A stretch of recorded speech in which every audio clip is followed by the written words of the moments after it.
ನಮಸ್ಕಾರ ಗೆಳೆಯರೇ ಹಾಗೂ ವೀಕ್ಷಕರೇ.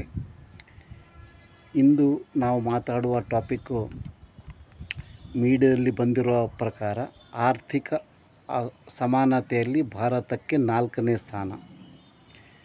ಅದು ಹೇಗೆ ಸಾಧ್ಯವಾಯಿತು ಎಂಬುದರ ಬಗ್ಗೆ ನಾವು ಇಲ್ಲಿ ನೋಡೋಣ. ಇದೆಲ್ಲ ನಿಮಗೆ ಖುಷಿ ಕೊಡುವಂಥ ಸಂಗತಿ. ಆರ್ಥಿಕ ಸಮಾನತೆ ಬಗ್ಗೆ ವರ್ಲ್ಡ್ ಬ್ಯಾಂಕು ತನ್ನ ಗಿನಿ ಇಂಡೆಕ್ಸಲ್ಲಿ ಸವಿಸ್ತೃತವಾದ ವರದಿ ಕೊಟ್ಟಿದೆ.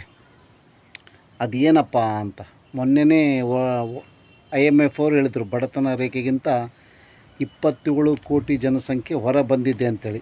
ಈಗ ಉಳಿದಿರೋದು ಕೇವಲ 2.5% ಮಾತ್ರ. ಮೊದಲು 11% ಇತ್ತು, ಈಗ ಅದು ಕೇವಲ 2.5% ಬಂದಿದೆ ಅಂತ ಮೊನ್ನೆ IMF ಅವರು ಹೇಳಿದರು.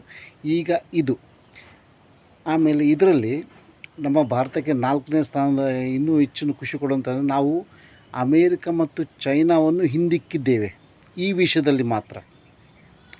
ಹಾಗಾಗಿ ನಮಗೆಲ್ಲ ಖುಷಿ ಕೊಡುವಂಥ ಸಂಗತಿ. ಅದರಲ್ಲಿ ಅವರು ಹೇಳಿದ ವರದಿ ಪ್ರಕಾರ ನಮಗಿಂತ ಮೇಲ್ಪಟ್ಟುವ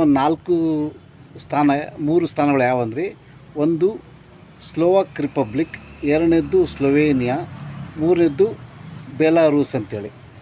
4ನೇ ಸ್ಥಾನ ನಮ್ಮ ಭಾರತಕ್ಕೆ ಬಂದಿದೆ. ಆ ವರದಿಯಲ್ಲಿ ಏನು ಗಿನಿ ಇಂಡೆಕ್ಸಲ್ಲಿ ವರದಿಯಲ್ಲಿ ಏನಿದೆ ಅಂದರೆ, ಒಂದು ಜನ್ಧನ್ ಅಕೌಂಟ್ ಬಗ್ಗೆ ವಿವರವಾಗಿ ಹೇಳಿದ್ದಾರೆ, ಅಂದರೆ ಜನರಿಗೆ ಭಾಳ ಉಪಯೋಗವಾಗಿದೆ ಅಂಥೇಳಿ.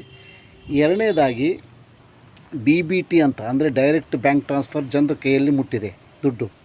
3ನೇದಾಗಿ ಆಯುಷ್ಮಾನ್ ಹೆಲ್ತ್ ಸೆಕ್ಟರ್ನಲ್ಲಿ ಬಂದಿದೆಯಲ್ಲ, ಅದೊಂದು ಜನರಿಗೆ ಭಾಳಷ್ಟು ಸಹಯೋಗವಾಗಿದೆ, ಉಪಯೋಗವಾಗಿದೆ ಅಂತ ಹೇಳಿದ್ದಾರೆ.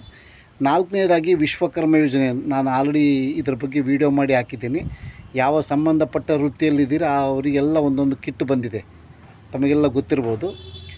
5ನೇದಾಗಿ ಸ್ಟ್ಯಾಂಡಪ್ ಸ್ಕೀಮ್ ಅಂಥೇಳಿ, ಅಂದರೆ ST ಮಹಿಳೆಯರಿಗೆ, SC ಮಹಿಳೆಯರಿಗೆ ಸ್ವಂತ ಉದ್ಯಮ ಶುರು ಮಾಡಲಿಕ್ಕೆ ಅವರಿಗೆ 10ರಿಂದ 1 ಕೋಟಿವರೆಗೂ ಸಹಾಯಧನ ಇದೆ, ಅಂದರೆ ಲೋನ್ ಸಿಗುತ್ತೆ, ಅದರಲ್ಲಿ ಸಬ್ಸಿಡಿನೂ ಬರ್ಬೋದು ಅವರಿಗೆ.